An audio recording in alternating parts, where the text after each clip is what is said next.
পদ্মা সেতু চালুর পর সড়কপথের রাজধানীর সঙ্গে দূরত্ব কমেছে দক্ষিণাঞ্চলের, কিন্তু এখনও রেলপথের বাইরে রয়ে গেছে শরীয়তপুর সহ বৃহত্তর বরিশালের বিস্তীর্ণ জনপদ। সেই অপেক্ষার অবসান ঘটাতে আলোচনায় শরীয়তপুরের নাওডোবা থেকে পটুয়াখালী পর্যন্ত প্রস্তাবিত রেল লাইন।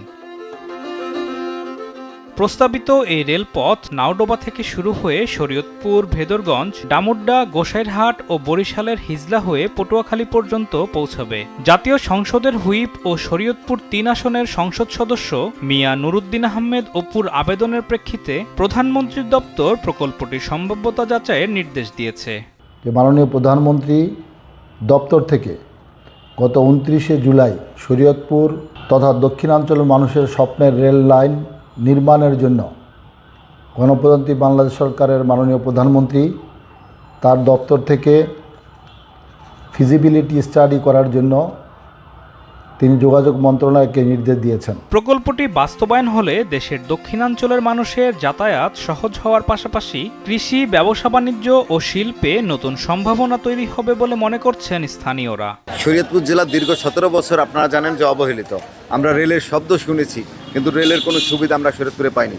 গণমানুষের দাবি এই শরীয়তপুরের রেল ব্যবস্থা চালু হোক। আমাদের শরীয়তপুর জেলা একটি অবহেলিত জেলা, এখানে রেল লাইনের ব্যবস্থা নেই। এখন আমরা সরকারের কাছে চাই আমাদের একটা রেল লাইনের ব্যবস্থা করে দেওয়া হোক।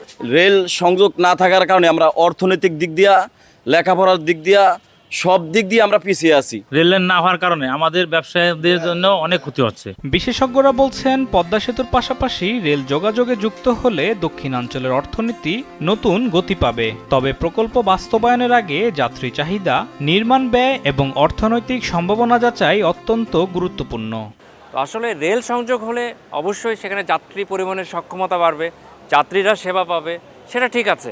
রেলকে এখন কিন্তু কৌশলী হতে হবে। শুধু যাত্রী পরিবহন করে রেল আসলে তাদের পরিচালনার খরচই কিন্তু তুলতে পারছে না। সেখানে পণ্য পরিবহনের কথা কিন্তু আমরা বারবার বলছি। তাহলে আমার টেকনিক্যাল ফিজিবিলিটি যেটা আমরা বলি, সেটা কিন্তু অনেকটা পরিপক্ক হতে হবে।